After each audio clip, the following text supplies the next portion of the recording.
Hello there. Today we're going to be taking a look at Icaion by Tabula Games. This is a Kickstarter preview, so everything we see here today is a prototype. Full disclosure, it is all subject to change. Some of it absolutely will change. This is going to be a miniatures heavy Euro game, which definitely fits a lot of my criteria. But let's take a look and see how it plays. So as you play Icaion, you're going to be taking your Seeker and moving them around the map to do various things like exterminate parasites, or harvest quom, which are these crystals that can power all sorts of different actions that you can do. Additionally, you might try to investigate the Colossus, which is this awesome big beast that you can take these shards from and potentially earn victory points that way. In this game, victory points are called reputation, and you will track those points around the edge of the board with your player color tracker. Additionally, you can deploy machines off of your board. I might deploy, one of these harvesters here. I might deploy different machines to give me extra qualm. We'll talk more about all of the different things that we can do. We can also claim these apparatuses here, and we can retrieve them from the center of the board and effectively install them onto our player boards. We're going to look at all of the different things that you can do, but you will be moving around from space to space on the board. There are various different colored spaces on the board that you can visit, and each of them have different types of qualm, which is these crystals, again, that you are going to be gathering and spending as resources in this game. These crystals will help you score victory points. You can score victory points a number of different ways, whether it's through installing machines, deploying machines, installing apparatuses, harvesting quom, investigating the Colossus, a lot of different things. But you have to be careful of the Colossus because he will move around from crater to crater, and he's likely to knock people down. And if you get knocked down, then you really have a very limited turn on the next turn because you have to recover. And so you definitely don't want to get knocked down if you can help it. You're also going to get these curio cards, which are going to do a variety of different things. But we'll talk more about all of these cards and all of the different aspects about the game as we look a little bit closer. So let's go ahead and look at our player board.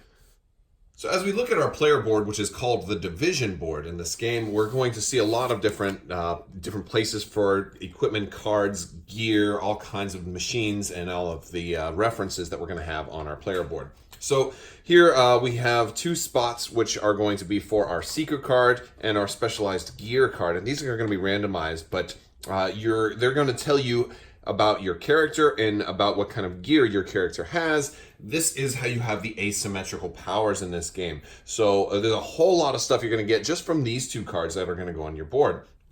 First off, it tells you which miniature you're going to use. By the way, these miniatures are amazing. And I'm going to look more about the components once we're done with this, but I just wanted to point out that, you're going to have a lot of really nice miniatures with this game. I have some of them because this is a Kickstarter prototype, but additionally with these wooden blocks, these are all going to be miniatures as well. So all the different machines that you can have are going to also be miniatures.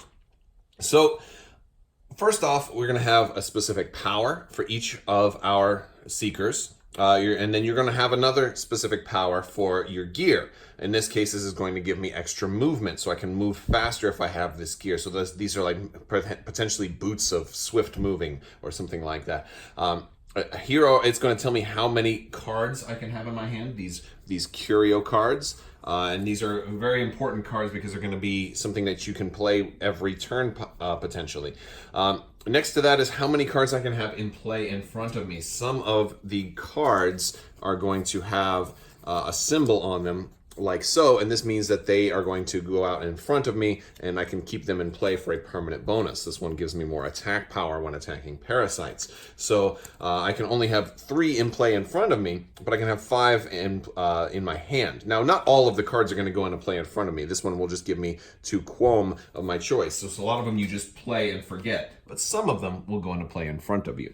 Now, as we look at the top of our board, we're going to notice we have an emergency power crystal up here. This is a double duty card. This is something we can flip over and spend, and then now it's exhausted and we've spent it for the turn. But also there's going to be a player number on here. We have four of these labeled 1, 2, 3, and 4, and those, in addition to being something that you can flip over to gain some special powers, they also are going to allow you to tell you who's first player, who's second player, who's third player, and fourth player. And these are going to change each turn. So whoever has the least victory points will then be first player, and the second least will be second player, and whoever has the most victory points will go last. And that is basically how these function. When you do flip this over, though, you're going to be able to do this as a special action. After you've taken your turn, at the end of your turn, you can potentially flip this over and do a whole bunch of interesting stuff. You can do either you can get some extra crystals, or you can draw some curio cards, or you can take a whole nother turn without the possibility of another special action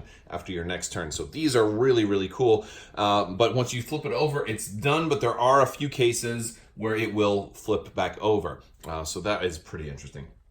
And now over here we have a special spot where you can, anytime you investigate the Colossus, you'll get one of these, well, you can get one of these shards, and you'll keep those over here. Shards are very important for victory point purposes. We're going to have some basic stat information on our hero board right here. And this is kind of reminiscent of some of the actions. I'll talk a little bit more about these actions as as we get further into the preview here. But basically, this is referencing your attack action, where you're going to be eliminating parasites. In this demo, the parasites are represented by these wooden cubes, but these will also be miniatures in the final game.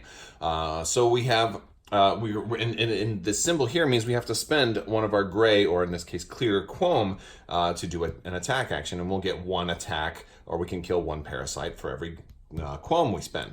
And as we deploy machines out on the board, we'll notice that we get extra power-ups. So, like let's say I deploy this harvester, I'm going to gain, an extra damage for every quom I spend, and so on and so forth. So as we start deploying machines, we're going to open up new power-ups, and buffs on our player board. This middle track is for movement. I can either, at the beginning of my turn, the first thing I have to do is move up to 2 times. But if I want to stay where I'm at, I can spend a blue quom to set up camp and stay where I am. So basically the game is almost forcing you to move constantly. And if you want to stay where you are because you're trying to, do some type of action that requires you stay where you are, it's going to cost you. Now, if I were to potentially set up a machine here, then I would open up this ability to be able to spend extra blue quom for an extra movement each turn. If I do my next one, I'm going to gain even another movement, and that one's going to be free. Now, anytime you do gain these crystals, which are called quom, you're going to have to put them in one of your null cages. And you have 2 different null cages to start out. So if I were to gain 3 blue quom, for example, they'd have to go there. And let's say next turn I gain 2 more quom. Let's say I would put those there, a brown and a pink. If I were to gain any more, I would have to either discard it completely or empty out one of my null cages and gain it in there. And so that's what these null cages are for. They're containers for you to put quom, and you have to put all of the quom in an all new container, and you can either empty out a container to do that, or you can just discard all the quom that you've got. So it causes you some strategic thinking about resource management. Hey, do I really want to get the 2 clear ones? But I really need these, so maybe I'll drop all of these and then put the 2 clear ones in there. I kind of liken it to putting milk in a glass. You can't put milk in a glass that already had some old milk in it. You have to put it into a new glass. And if you don't have a new glass to pour some milk into, then you have to empty out an existing glass and clean it, and then you can put your new milk in there.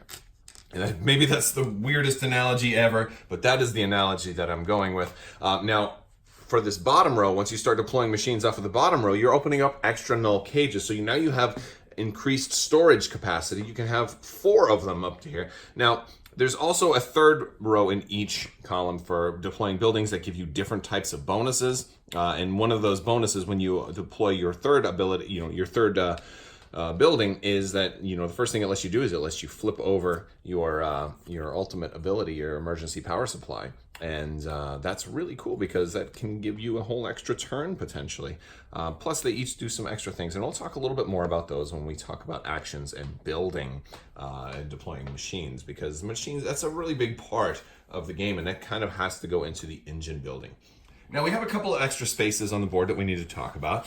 First, over on the right-hand side, we have a little area. One of the actions that you can do is to retrieve an apparatus. And the apparatuses all look like these little diamonds here, and they all are going to have a Roman numeral 1, 2, or 3, and they're in order. All the ones should be on top at the beginning of the game, and the game plays over 3 years, so during year 1 you'll have to, if you're going to get one, you're going to gain one with a Roman numeral 1.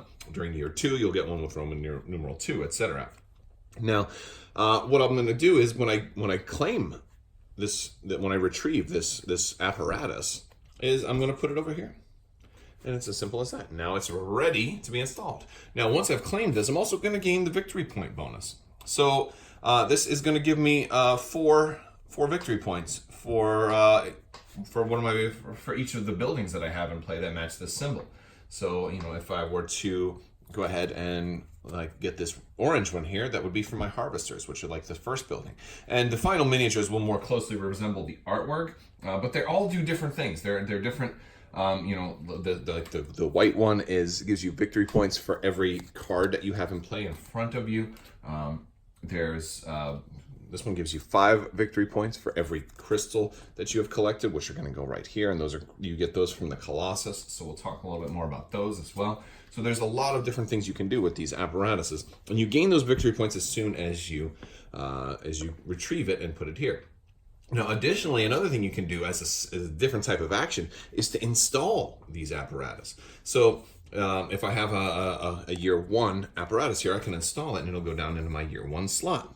And I can potentially, on future years, you can only gain 1 per year, but I can eventually try to gain another one of a different color. I can't try and gain one that I already have the color. So maybe I want to go ahead and gain, an orange one.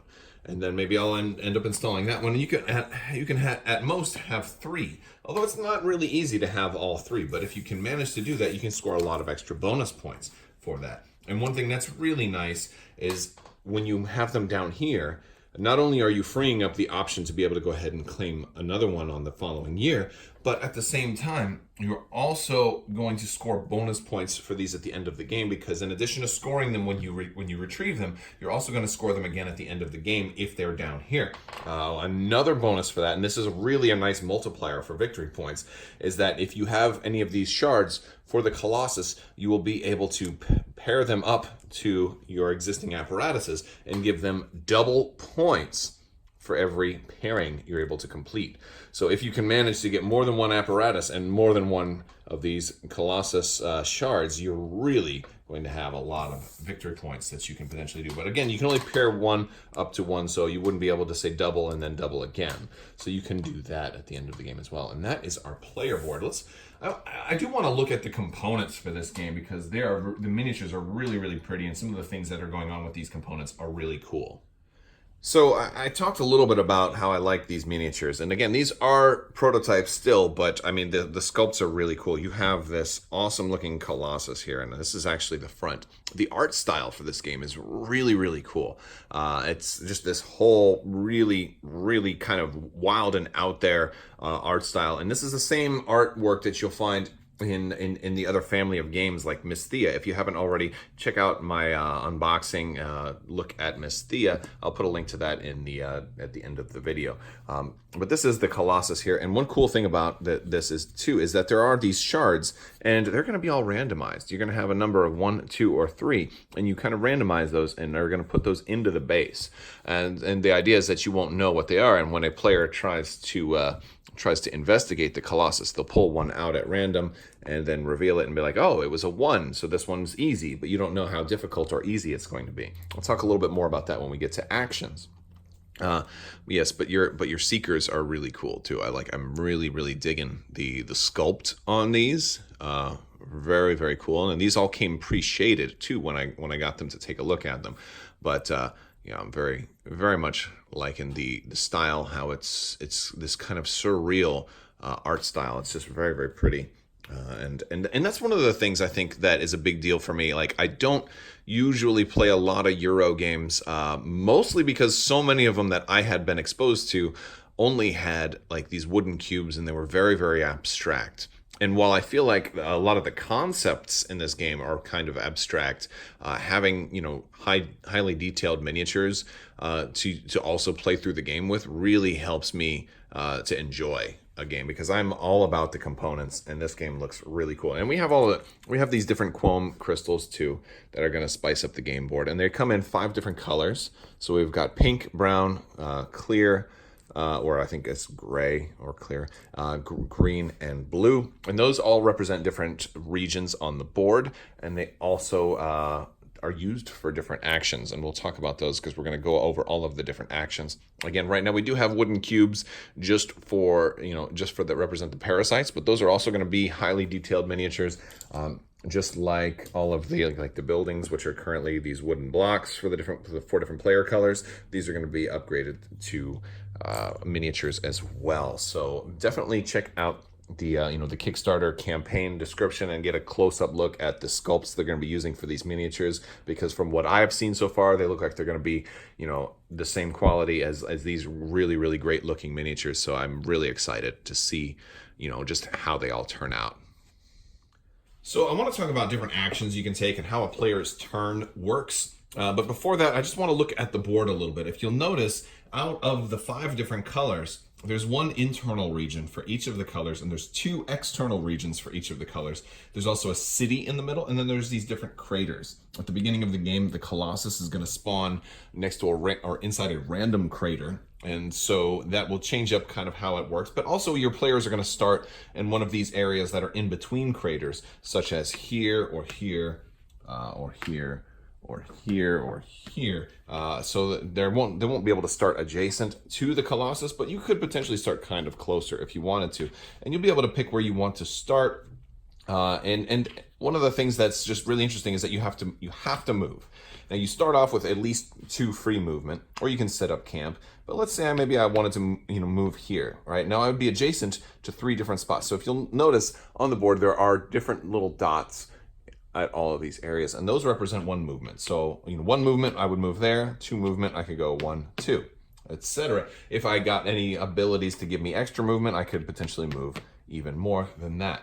And the different actions you can take are going to vary depending on where you're located. For example, one action that I could take is I could try to retrieve a machine. And to do that, I just have to be adjacent to the city in the middle. So there's a lot of different places I can be where I might want to retrieve a machine. And to do that, I just have to be adjacent to the city. I'll take this machine and I'll put it on my board like we talked about before. Now, there's a couple of things to think about. I have to be retrieving a machine that matches the year that I'm in. And what that means is if we're on year 1, so if we're on the first third of the game, because the game plays over 3 years, I'll have to take one of the ones. So if I want this blue one, I will take that one. And now there's only a Roman numeral 2 left. So that means another player can no longer come by and claim the blue machine for year 1 because it's already been claimed. So that's part of the player interaction and the player denial, because there is a lot of interaction by denial in this game. While you don't openly attack each other,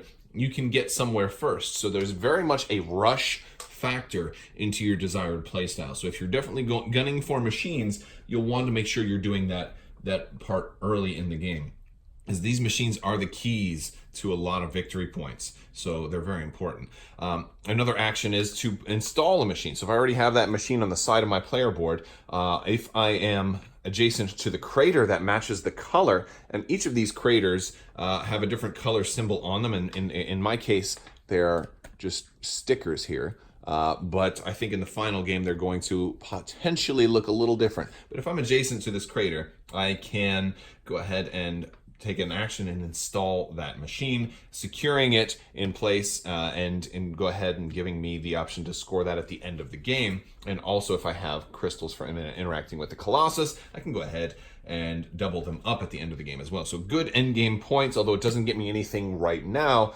it's locking in more points for the end of the game.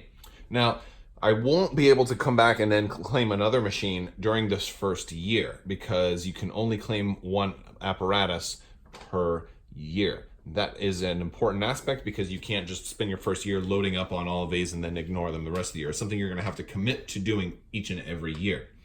That being said, at the end of the first year, all the 1s are going to go away. So then all the 2s will then open up for year 2. So if you are playing a 4-player game, everybody will be able to claim at least 1. However, you might not get your desired 1 because of the fact that you can't, if somebody gets to it first, you might not, like if you wanted the one for the shards and somebody gets that one first, well, then you're going to have to hope you get a chance to get it next year. So there's definitely that race to go do things. Another thing you can do is if you are adjacent to where the Colossus is, you can investigate the Colossus.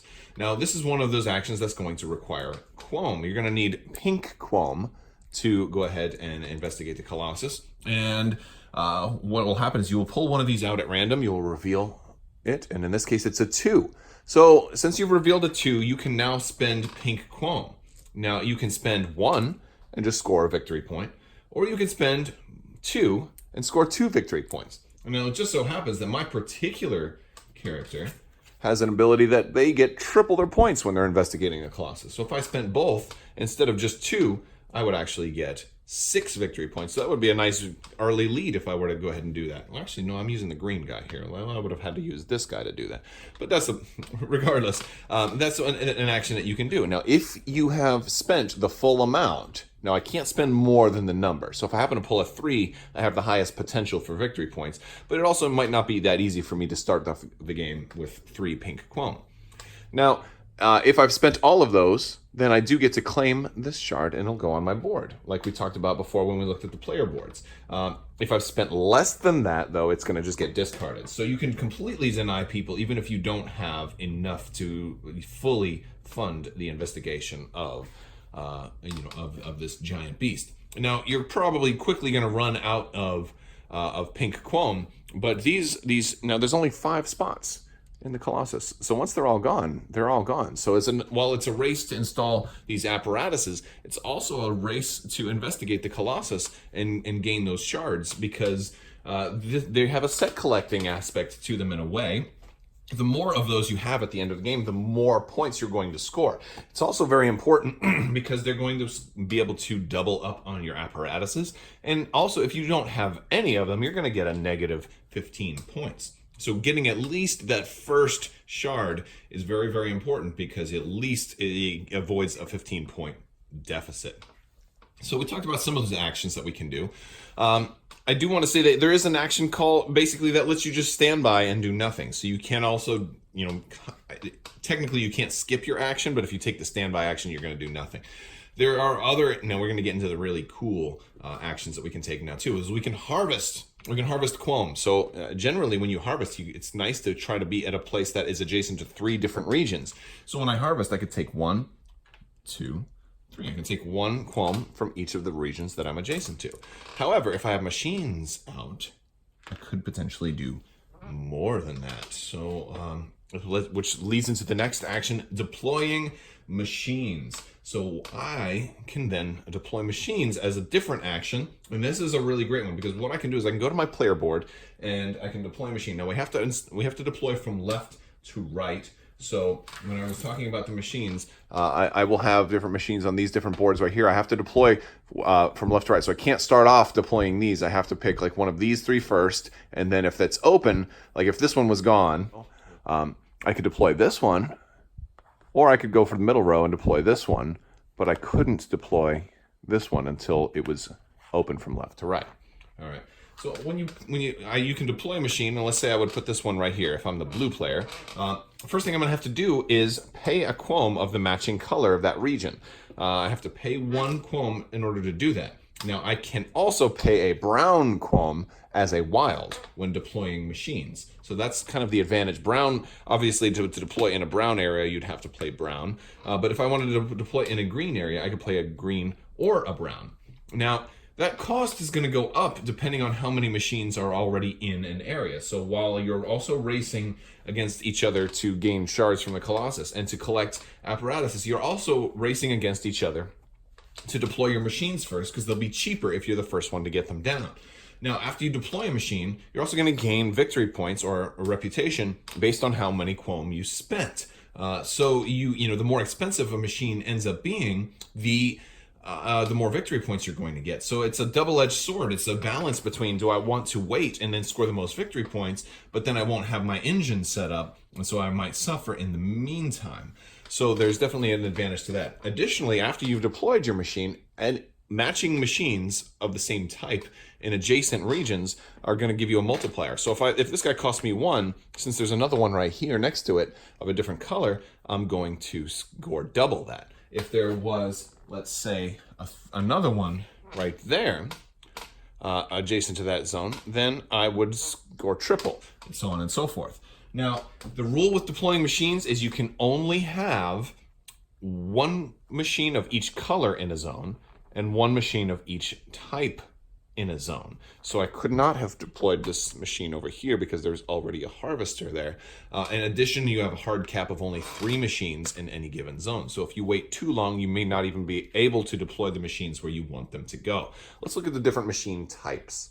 So going back to our player board, we're going to look at the different machine types and kind of what they do when you deploy them. So first, again, you have to go from left to right. So maybe I will deploy this harvester. And the harvester, whenever I harvest quome from a region that the harvester is in, I'll be able to take 1 extra quome of that same type if it's available. So he's somebody that's great for getting you extra crystals, extra quome.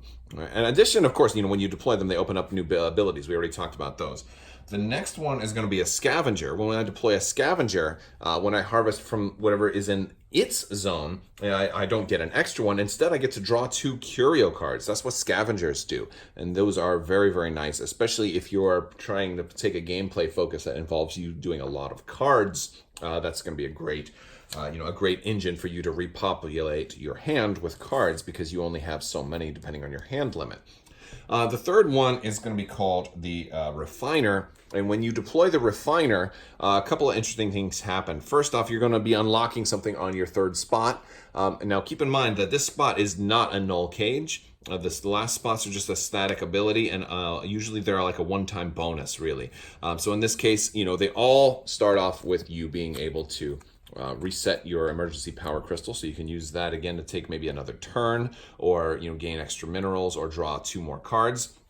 But in addition to you resetting that, you're going to gain something else. In this case, I'm going to draw 2 cards.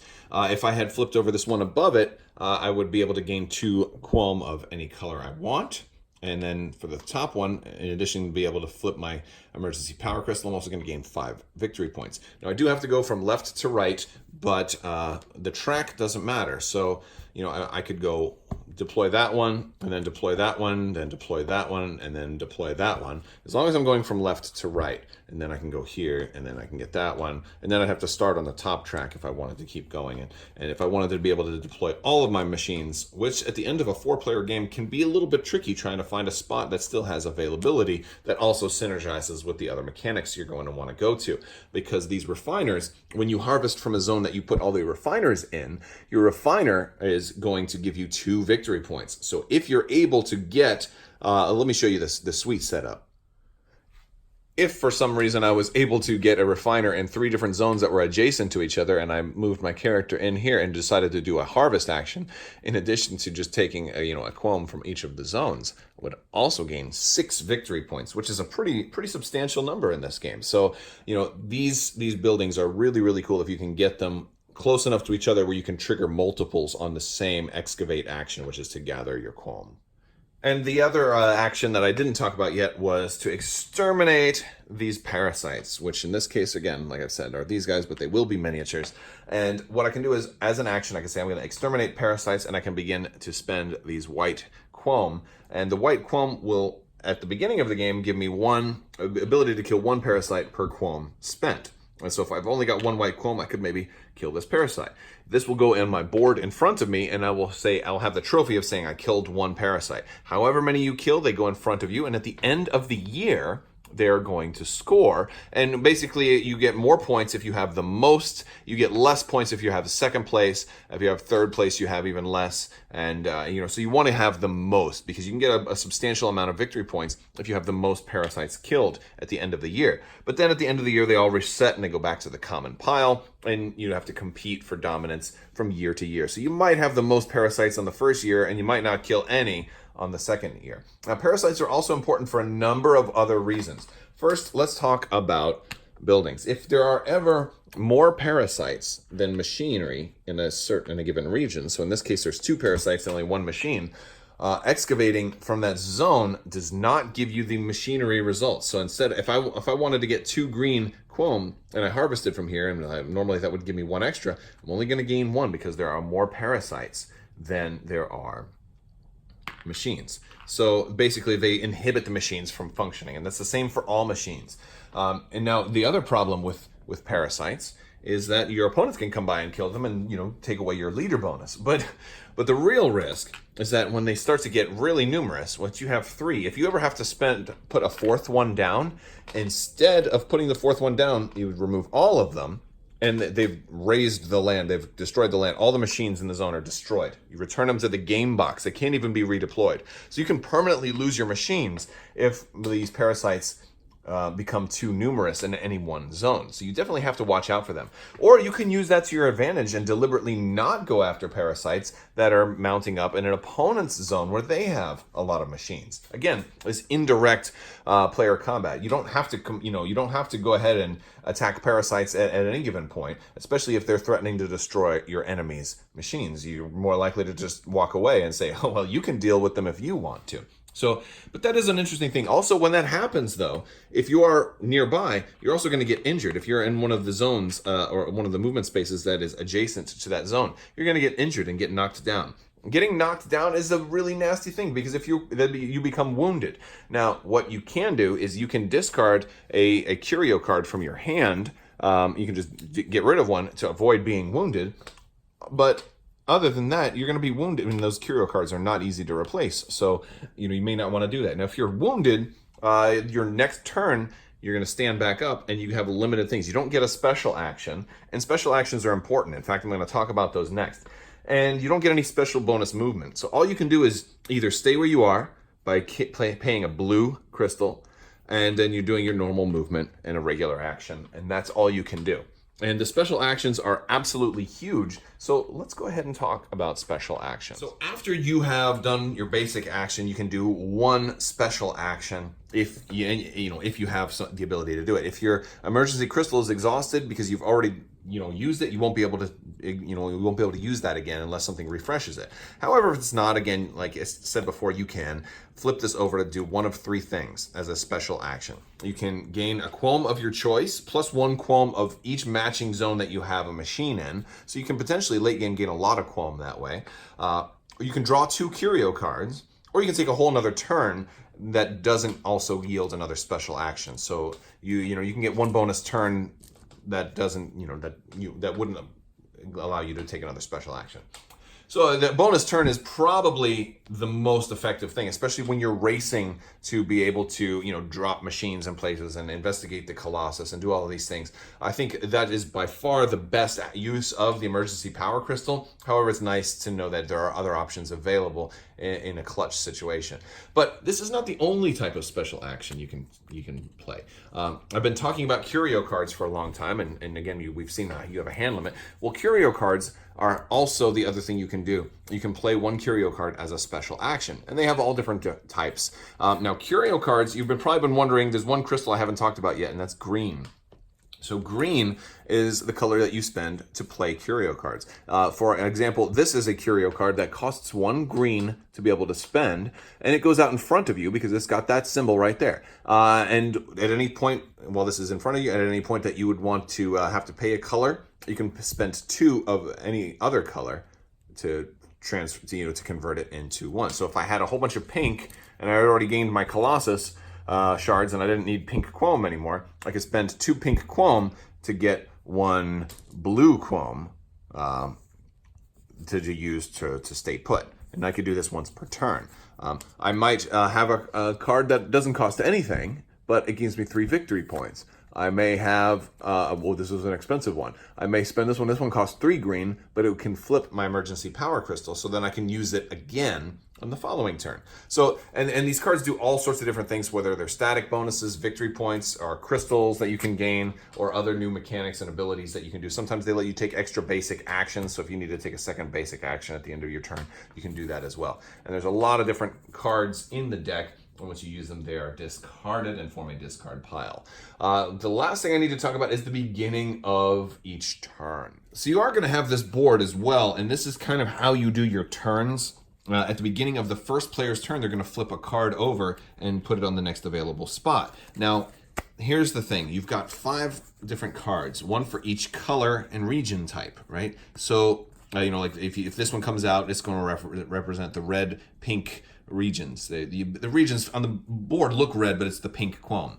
And so, let's say this was the top card. This would go here.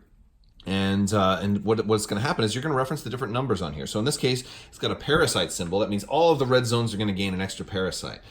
Here it's also got a number, so the number value of 2, which means all the red zones are going to gain a number of that number of extra qualm. And of course, they do have a hard cap too. In a 4-player game, you can't have more than 7 crystals in any given zone. So if one were to have more than that, you'll just ignore it. But there's also a Colossus symbol here too, because you're going to put 1 Colossus card in the deck each year, and you have a 1, a 2, and a 3 spot. And these are randomized. So one of these Colossus cards is going to go into here. So you never know when the Colossus is going to move. So you may be, gearing up to go investigate the Colossus, and then all of a sudden, boom, the Colossus card comes out. And then you ignore the top 2 parts, and you just look at the bottom, whether the Colossus is going to move 1 spot, or 2 spots, or down here it'd be 3 spots or 4 spots. So whenever this card, or whenever any of these cards come out, you're going to reference, because it's going to change from turn to turn and become more and more advanced. So the year ends when all 5 of these have come out. So usually you're going to play at least 5 turns, if not more, because the Colossus cards, you're going to get an extra Colossus card. This also means each year, from year 1 to year 2, and then year 2 to year 3, are going to be slightly longer, because you're going to be putting more cards. You're going to be putting an extra card into your deck. So, after everybody's taken their turn, first player, it comes back to first player again. They're going to flip the next card. In this case, it's a Colossus movement. You're going to go ahead and do whatever it says. So in this case, the Colossus is going to drop 2 parasites in every zone adjacent to Colossus. And then the Colossus is going to move, and he's going to drop 2 more parasites wherever he ends up. And then he's going to damage everybody that's adjacent to his zones that are adjacent to the crater. So, you don't want to be wounded. So you also want to make sure you have some cards in your hand that you can discard instead of that. Otherwise, you're going to have a weaker turn next turn. And and this part is important here because for the Colossus movement, it's going to depend on where he comes out. Like I said, the first 2 turns he's only moving 1, but if he comes out on the second 2 turns, then he's going to move 2 spaces. And so it can be tricky to predict where the Colossus is going to go. And then everybody takes their turn dealing with the aftermath of that, and then you flip over another one. Oh, this is a parasite turn, so more parasites come out. The following turn, boom, it's not a parasite turn, so green got lucky. The green doesn't get any extra parasites. And so that really is going to throw a wrench into the setting of the games. And this board is double-sided. Depending on the number of players, you might use one side. If you have 4 players, you'll use the other side, and it has higher numbers and kind of puts more qualm out there. And you'll play until all 3 years are done. After the end of each year, you're going to score based on how many parasites that you were able to kill. And then at the end of the game, you're going to have additional scoring. Once the year 3 scoring is done, you will also score your machines again. You can pair up those crystals to machines to double the points of those. And however many qualm you have left on your player board, you'll actually score 1 extra victory point for any one of those. And then whoever has the most is the winner.